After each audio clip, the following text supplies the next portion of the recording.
Yusuf alayhissalomning bashorati haq chiqdi.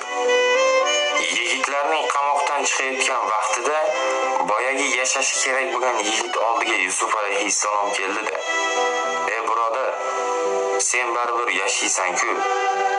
Ana o'sha podshoyingga meni bu yerda tuhmat bilan o'tirganimni aytib qo'ymaysanmi? Bitta yaxshilik qilmaysanmi?" dedi. Yigitlar chiqib ketgach, ajib bir voqea yuz berdi. Yusuf alayhissalomning yoniga Jabroil alayhissalom keldi. Jibril alayhissalom kelib turib aytdiki: "Ey Yusuf, akalaringiz sizni o'ldirmoqchi bo'lgan vaqtida sizni qutqargan kim edi?" deganida Alloh dedi.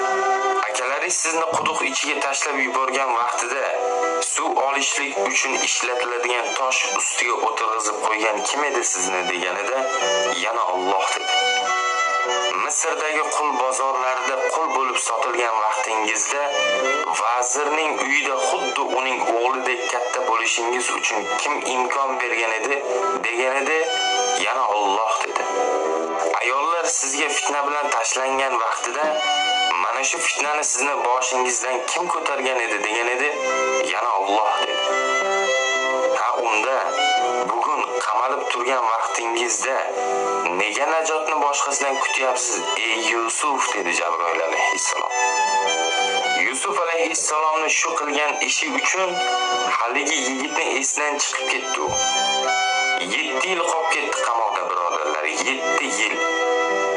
Allohning qudrati, Allohning marhamati bilan o'sha davr Misr podshohi tush ko'radi. Tushida 7 ta ozg'in sigirni va 7 ta semiz sigirni ko'radi. Ozg'in sigirlar kelib, semiz sigirlarni yeydi. Va 7 ta pishib yetilgan bug'doy boshog'ini ko'radi va 7 ta sarg'ayib pishib o'tib ketgan bug'doy boshog'ini ko'radi. 7 tasi kelib, qolgan boshqa 7 tasini o'rab, chirmab halok qiladi. Podshoh mana shu ko'rgan tushuna olmasdan vazirlarni yig'adida aytadiki: "Agar qo'lingizdan kelsa, ta'birni aytib beringlar", dedi. Vazirlarning hammasi bu tush aralash qoralash tush ekan, biz bilmayapmiz deb turgan vaqtida haligi soqiyni esiga tushib ketadi Yusuf alayhissalom. Va esiga tushib turib aytadiki: "Men ta'birni aytib beraman sizlarga", dedi. "Shahar tashqarisidagi qamoqxonaga yuboringlar meni. Men aytib beraman sizlarga bu tushni ta'birini", dedi. Va podshoh mana shu soqiyni shahar tashqarisidagi Yusuf alayhissalom o'tirgan qamoqqa yuborishni buyuradi. Haligi soqiy Yusuf